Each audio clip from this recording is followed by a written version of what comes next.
You don't just want to walk into a local fish store and just buy a random fish. I mean, Absolutely right. Yeah. you really want to take into consideration how big it's going to get, what size your tank is, and if it's going to do anything to help benefit your tank. What's up, everyone? Welcome back to the Coral Reef Talk podcast. My name is Joey Jones, and I'm here with... What's up, guys? Levi Peterson here, the oddball reefer. And today we're going to be talking about how to find a fish for your aquarium at the local fish store. How do you pick out a healthy specimen? What kind of things are you looking for? What type of fish, I guess, you should be looking for if you're brand new to the hobby, or maybe you've been in it for a little bit. So what's been going on with you, Levi? Anything new happening this week as far as reef aquariums? You got, you got a lot of tanks going on over there.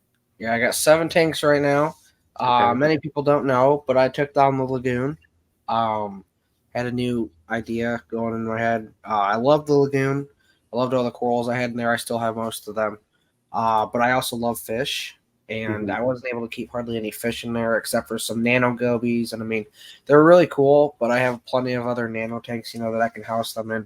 So I decided to go with a little upgrade here. I got a 40-gallon. It's kind of like a cube. It's close enough. So we're going to add some new fish in there, maybe some non-reef fish. I'm still trying to decide exactly what I want to do, but I want to have some different fish in there for sure. So looking forward to that. I got sand and some rock in there right now. Still got to figure out the scape. My wife is actually scaping it, so we should see how that goes. But other than that, okay, not too much. Just kind of working, and that's about it. Nice. That's cool. So your wife's getting into it. This is going to be like her setup, and Yep.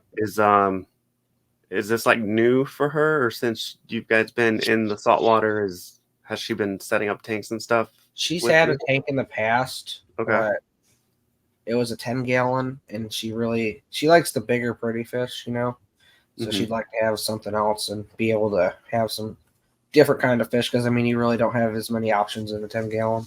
And then I guess I also cleaned out under my 75-gallon. I set up my new doser that I have and ran some, kind of cleaned up my wires, and made it look nice and neat under there. So it's about time for that. So I'm glad I got that done. It looks a lot better under there.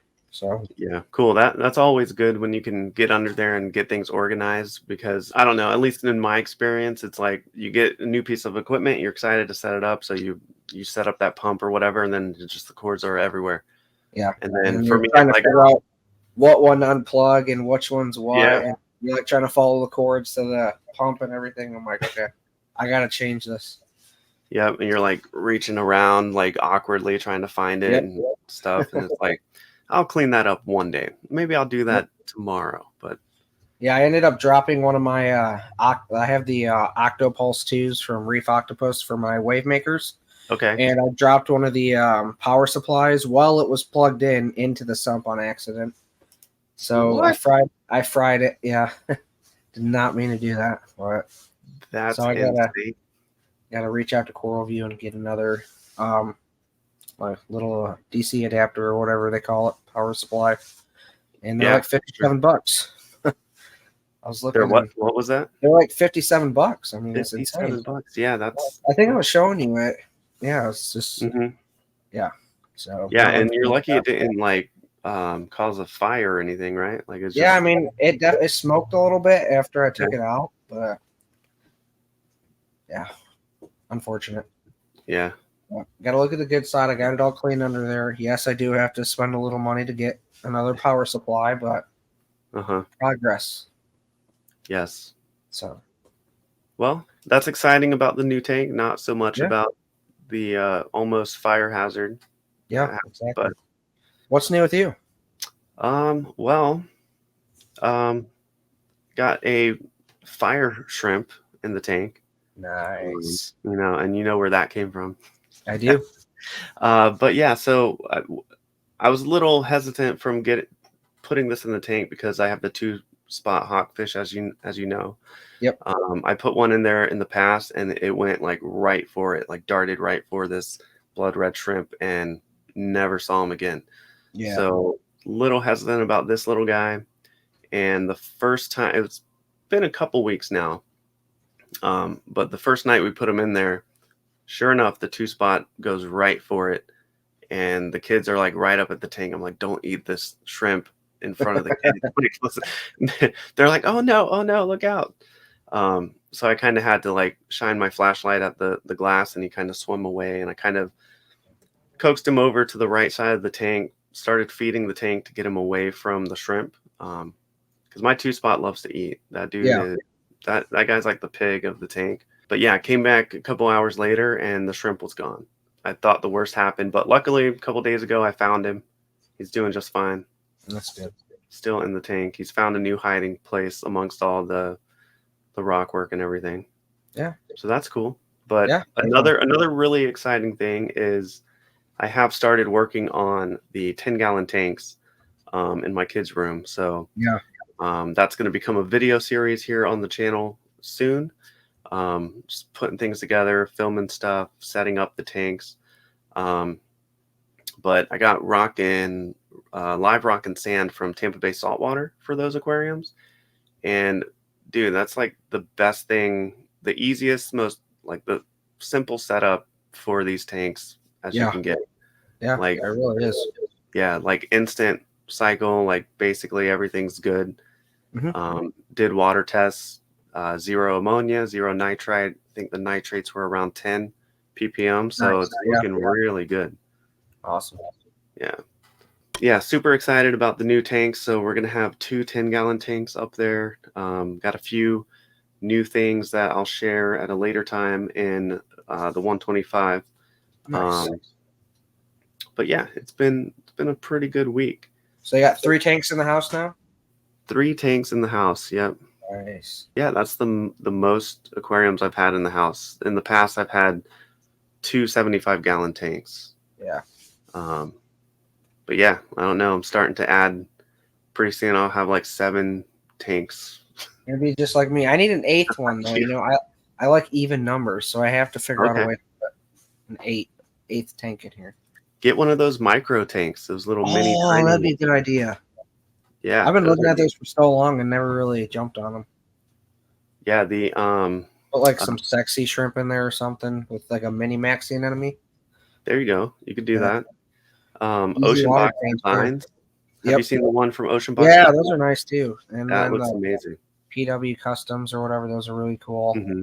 But the Ocean Box Design one, I saw that the other day on Instagram. It was really nice. Or you can make your own. Like so years ago I did this with one of those, I think it was 1 or 2 gallon mason jar like tea. 1 or 2 gallon thing for tea that you get at Walmart. Dude, I converted the spout into like easy to do water change. Yes. It was awesome. I'm gonna have to try setting that up again because it looks really cool and DIY stuff can be fun. So yeah, like every time I go to the store and I see like, you know, like a jar or whatever like that, like a tea jar with like spigot and stuff, or just like glass things in general, I'm just imagining. I look at it and I just see, oh, that could be a fish tank. Like, there's this I don't know what store it was at, but it was this huge wine glass, probably like almost as tall as me, and it was just huge. I think it was just for decorations. That'd make a really cool like freshwater like shrimp tank, but yeah, that'd be like interesting. $150. So I'm like, yeah, I'm good. Yeah, I mean, you're the oddball reefer, so that's true. Create an oddball tank too. Oddball tank, yeah, that's a good idea. Are you ready to jump into it? Yeah, let's jump into it. Jump into how to select a fish, or what are you looking for when you go to your local fish store and you're looking for the first fish or maybe the next couple fish for your reef tank. How do you find a healthy specimen? So what do you look for? I mean, have you been in a local fish store recently besides checking out corals? Or I mean, yeah, I have last weekend. Okay. I mean, so every time, and I like, yes, I do work for a wholesaler, and yes, I do kind of, you know, get the option of, you know, taking some fish from work, you know. But I also like to get out into the community and spend some money at the local fish stores. I feel like that's always a good thing to do, you know, support the local businesses. Because I know how it is. I used to work at a local fish store, so I try to support them the best that I can. But when you're like at a local fish store, and I know a lot of the owners of most of the local fish stores down here because they shop with us. But when you're looking for fish, you definitely want to make sure you take a good look at them. Know what you're buying too. There's so much that goes into this, so I'm going to try to be a little quick with it. But just try to like take a good look at the fish that you're purchasing or planning on purchasing. Make sure there's no parasites like ick. You can get like a lot of the tangs and stuff get velvet, or even parasites, which ick is a parasite.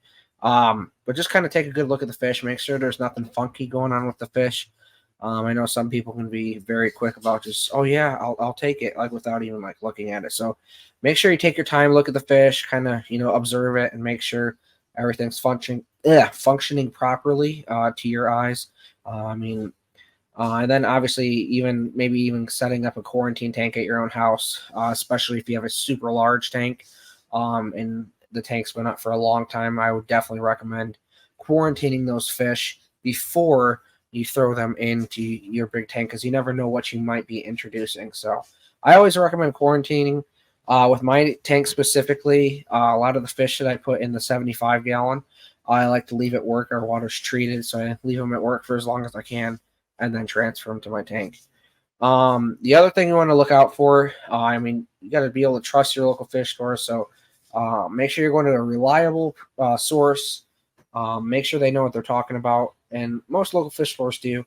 But there's a few, that just try to, make a quick buck. So just keep that in mind as well. And also know what you're buying and if you can even house it in your tank. So do your research, know what you're buying, and kind of, make sure that there's no parasites to your eyes extent. So just observe the best that you can. Yeah, absolutely. Like take a look at the mouth, take a look at the gills. Make sure you're not seeing anything that's odd looking. Yes. The white specks and stuff like that. Another thing I would add is maybe ask if you could see them feed the fish. Make sure it's I was eating. just about to say that. Yes. It's always Maybe good check. thing, Check like their bellies. Make sure Yep. it's not like caved in or sunken in. Yeah. But what about like the people that don't have space for a quarantine, or they have a smaller tank, or they're like, well, I've spent so much on my aquarium, I don't want to spend that much on like a hospital tank or whatever. How do you feel about like something like rapid fish quarantine? So like that's a possibility. I know this. I think I can't remember the company. It's Rally or something that makes it, but it's a Hydroplex. I used to do a lot of Hydroplex with my fish. You kind of put it into the water as you're dripping the fish into your tank, or acclimating it, however you're acclimating it. Mm-hmm. But I know a lot of people that do that. And like a lot of fish stores, there's a few that don't, but some fish stores quarantine this fish themselves. And just because they quarantine the fish, but before they put them in their sale systems, doesn't mean that it doesn't have anything. So always take a look. And like Joey said, just make sure it's not sunking in, like the stomach's not sunking in, or it looks real skinny. Because even if it is eating, it could have an internal parasite that's stripping all the nutrients and such from the food, making it impossible for the fish to gain weight and be healthy. So just keep all that in mind. There's a lot that really goes into it. And saltwater fish for the most part aren't cheap. So I always try to be super cautious with what I'm doing and what I'm adding, to the tank. Because one fish with one parasite can wipe out a whole system just like that. So you just got to be extremely careful. It's not like they're in the ocean and they have trillions and trillions of gallons of water. You're throwing them in a box that has like 10, maybe 150 gallons or so. That's really not that much water if you really think about it from where they come from. Yeah, for sure. And when I would go to local fish stores to pick up fish, like I don't know if you've ever done this, or if you listening have done this, let me know in the comments. But I would go to a store, look for the fish that I'm trying to buy. Like let's say I'm looking for a powder blue tang, right? I'll go in there, scout out the place. Sometimes I feel weird about this. Like I'll walk into a fish store and I'll spend maybe 20 minutes, 30 minutes looking around, and then I leave and I don't buy anything. Yeah. It's like I'm just like scouting it out and like, okay, they have my fish. All right, maybe next time I'll come back like a week later and see if they still have him, just to see if he's doing good. Like, yeah, that's always a good idea too. I just want to thank our channel sponsor for the podcast, and that is Printed Reef. Printed Reef is providing 3D printed solutions for your reef aquarium. And they do that by providing things like the sand stand and these coral holders and even mushroom cages like this. And they have many more products to offer you over at printedreef.com. And if you're a subscriber to the Coral Reef Talk, you can go over to printedreef.com/TheCoralReefTalk and use the discount code to save 10% off your purchase.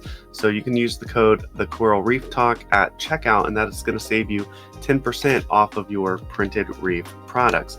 The link and the discount code will be down in the description below or the show notes here on the podcasting platform. If you're watching this on the video podcast, you'll be able to see the products that I'm holding up right now. If you're listening, check out the show notes for more information.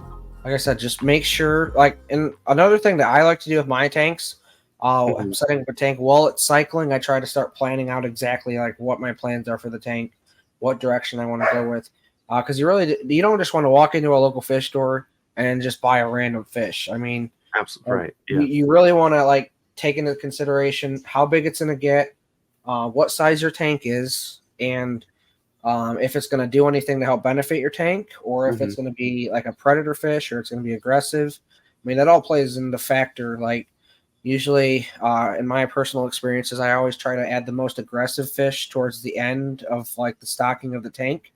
That way your previous fish can kind of establish their territories before you add that super territorial fish or aggressive fish into the system. And I just like to, plan out kind of what I want to put in the tank. I get a list going on my phone and on notes or whatever. Come up with ideas on what fish I want to put in, what corals. That way I can know, okay, yes, I can keep this. I'm going to keep these corals. So, I mean, there's a lot that goes into it. There really is. So, like I said, always try to take your time with things and just plan things out ahead of time. I think that's a good way to also help with issues. Yeah, definitely. We always talk about here on the channel, having a goal, making a plan and setting a budget, right? So yeah, the goal is what type of equipment or what type of tank you're looking to set up. Then you make a plan on how to get that equipment and that fish. And then you take a look at your budget. So that way, to your point, you know what you're looking for when you go into the fish store. So yeah. In my case, looking for a powder blue tang, I know what I'm looking for. I can see it, I can inspect it, check it out, and then give it some time too. Don't necessarily go in there buying it right away. Yep. Especially don't make any impulse decisions. I made an impulse decision and bought a goatfish one time. Yeah. Because I always wanted one of those fish because they looked cool and they went through the sand and everything. But dude, I think that he was probably the reason my 210 came down with ick. Yeah. Because everything was good, and then I added this guy and just destroyed things. Yeah, I almost feel like that's a fish that really shouldn't even be in the hobby. I mean, those things, they're obviously parasite prone, and they have such a high metabolism.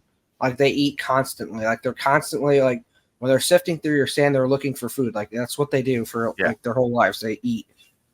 So I mean, I don't think they get the nutritional value that they really need.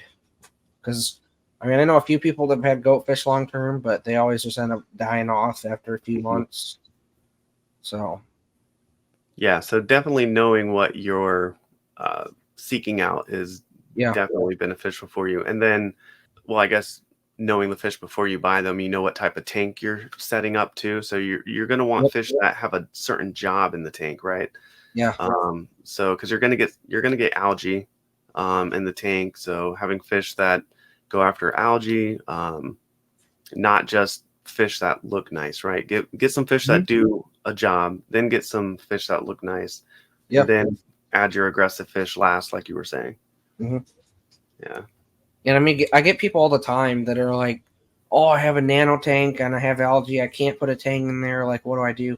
There's so many options. I mean, you got blennies, mollies, even different species of snails and stuff will help with the job. I mean, there's so many different options and avenues to go down in the saltwater hobby specifically. There's just such a range, and there's solutions to most everything really. So, and like you were saying, there's pretty much a fish for every job in your tank. So I always kind of tangs. I tend to add them a little later down the road. Once the tank's established, you get a little bit of algae here and there. Maybe put a blenny in before you get a tang, and if that's maintaining the algae, maybe not add the tang. But I always try to keep tangs in my tank. They maintain the algae. I have a lot of macroalgae in the 75-gallon that grows relatively fast, all the caulerpas and stuff. Yeah. So the tanks seem to trim that up really well. I actually just added an Atlantic blue yesterday to kind of help with the doctor fish, keeping the caulerpas all trimmed up and keeping up with their growth. But it's always nice to, have fish that help you take care of your tank. I mean, that's always a benefit. Yeah, absolutely.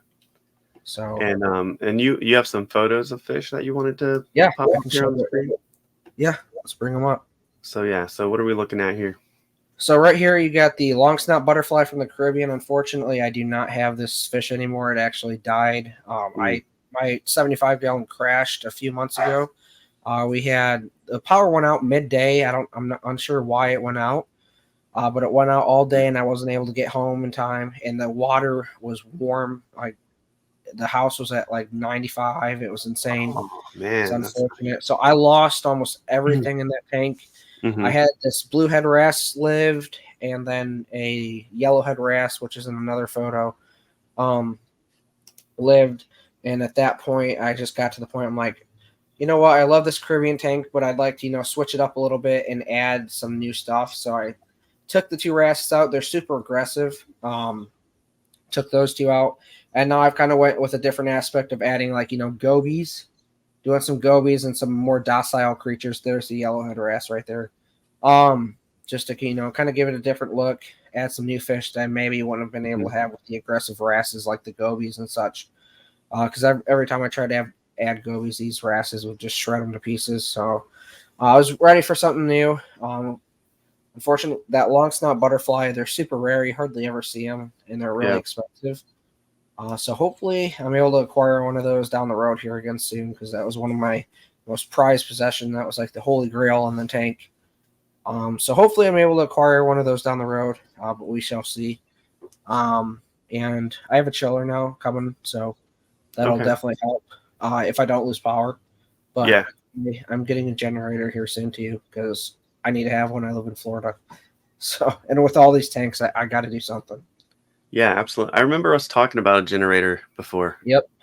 Yeah, you still need to get one? Okay. Yes, I do. I keep pushing it off, and I don't know why. I'm going to regret it again here soon. Yeah, get one.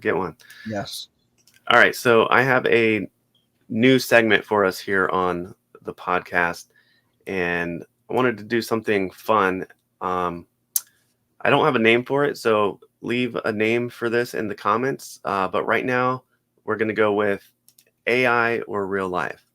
So what I'm going to do is I'm going to show you a picture of a coral or some corals, and you're going to have to tell me, is it an AI generated image or is this a real photo? All right. Let's do this. You ready for this? Yes. All right. So we're going to go with this one first. Is this AI or is this real? Ooh. I think that's AI. That's got to be AI. You think that's AI? AI final answer? Yes. Yeah, that's right. That is AI. That looks really real though. Like, right? In all seriousness, it looks real. Like it looks like you got Swampinus anthias. Like it's so, and maybe a couple angels at the top. I mean, that's crazy. Like you got hammer corals. It literally, you have hammer corals in there. Like that's hammer corals, bird's nest at the bottom. Yeah, it's insane, right? This is one of those text prompts, right? I just typed in corals in a reef aquarium, and this is it just created that. It made that, yeah. That is insane. All right, how about this one right here? Is this AI or is this real? That's real. It's got to be real. Look at you, 2 for 2. Detailed. This is real. That one's really detailed, so that kind of helps. Gotcha. All right, number 3. And for those of you listening to the podcast on the audio, I'm sorry you can't see this game right now, but right now we're looking at an SPS coral. Is this a real coral or a fake coral? So if you want to later on go to the video podcast and you can see these images. What are you thinking? AI. AI. I gotta go with AI again. Going AI. Final answer. Yes. Look at you, 3 for 3 Oh wow, with no the way. AI. I thought I could get you with this That one. one, yeah, that almost looks like some weird Stylophora. Hmm. That's Any super. That is anything insane that given it can away do that that. it's AI? What? No, I mean the fish at the top look a little like I've never seen it Ah, before. yeah. That Okay. that was kind of helpful, but I mean the coral. I mean, yeah, that looks so like it really looks like it could be real. That's the insane part. Like Yeah. that's crazy. Yeah. AI is I still a can't little believe finicky that. with like people as well as different living organisms. Like you can see the blue fish in the bottom right there. Yeah, It's kind of, it just looks like a blue blob, and yeah, then yeah, the fish at the top do look a little weird. Um, okay, let's go with this that one. is still insane. Real. What, real? Look, Is it I think real? I made this too easy for you. Too easy for you. Look at that. You went 4 for 4. Good All job. right, sweet. Congratulations. Uh, Those AI photos, though, that honestly, I had to think for a couple seconds. Like I really did. right? They look That's pretty insane. good. That's craziness. All right, how about this one? I got a bonus one for you. Okay. Bonus one. We're going with this coral right here.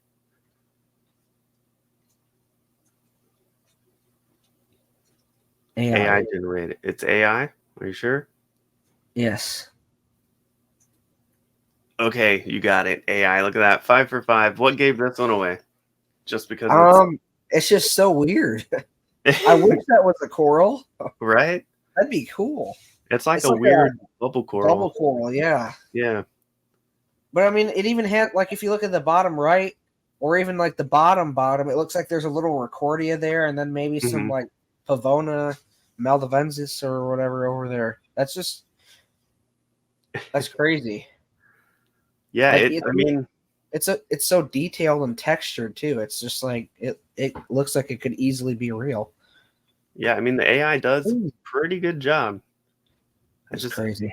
I think I have to refine my my text prompt and probably Yeah, get a little more detailed, and we'll see if we can fool you in the next installment of AI versus real image. I don't, definitely. working title. We'll come up with a title. We'll come up with something. Yeah, we'll come up with something. Yeah, let us know in the comments below if you enjoyed that segment of the show. Um, but yeah, is there anything else that we need to consider when getting fish from a local fish store, or just adding new fish in general? I feel like we touched on it and then we got a little bit sidetracked, and now let's kind of bring it back full circle. Um, I mean, asking the fish store if they do quarantine process. Yep, that's Um, always a good one. but then once they get into the main system, it could still be a little bit iffy over time. Yeah, Um, however, though, if they're treating everything that comes in, yep, wouldn't it be okay then? And then some stores treat their cells tanks with copper. So a yeah. lot of the fish tanks have copper in them. I mean, I feel like even if you do like if they do like treat their fish, I mean, there could be parasites or some internal parasites that may have not been affected by the quarantine Something that slipped through. Yeah. still sneak through and cause issues with like other fish in the system. So I always think it's good, if you can, if you have the option to quarantine, or I've even seen some people when we had this at my previous work where they'd pay to have us quarantine it. We had more space, so we were able to do a little bit of quarantine for people to try to Yeah. help them out. But they'd pay for the fish ahead of time, and we'd help them with the quarantine. Or like I said, the Hydroplex. Mhm. I've used that in the past and I've had no issues. And the 75 gallon, I do have a little bit of ick right now, but it's on the way out. I haven't even been treating it. I've just been like using the feeding method, keeping them fat and healthy, Yeah. to where point to where they can, defend the parasite themselves. So I'm on the upside of that. But everything's doing really well. Yeah, just like when you're picking out a fish, just be patient. Hmm. Know what you're doing, know what you're buying, know what you can buy, Yeah. and just try to know as much as you can about the fish. Like do your research. I think that's the number one thing to do because I mean, going in the reef stores. I mean, or fish stores. You know, some unfortunately, there's some owners of fish stores that aren't like they just want the money and they're going to try to tell you something that you want to hear that Just you gonna sell you on the yeah, fish, yeah, basically. just to get a sale. Yeah. And that's unfortunate. But there's people out there that are like that. So, just do your research so you're prepared to, say, hey, like I was reading this online. This is what it Mhm. said. This is what multiple different sources said. So, and I mean, even on reef threads or whatever, like reef to reef or whatever, get in contact with other people, communicate with other people, ask questions. Yeah. One thing I really like about this hobby is a lot of people are just really willing to share, share their experiences, and share ideas and such. So that's one thing I really enjoy about this hobby. Everyone kind of, comes together and helps each other out. So Yeah, that's true. Yeah, that's a good point. Checking the forums, get with the community about what you're looking for. Also, like if you're noticing a lot of dead fish in the displays and stuff that in the local fish store, maybe that's not the time to buy. Like, yep. or if you see a lot of fish that are kind of not swimming or they're looking like they're, even if it's not the fish you're in there looking for, it's probably a good sign that maybe you don't want to get anything that day or from Yeah. that store. Like just give it some time. Like I would always go a couple weeks later just to make sure that that fish is still looking good. How's their entire system looking? Um, Yep.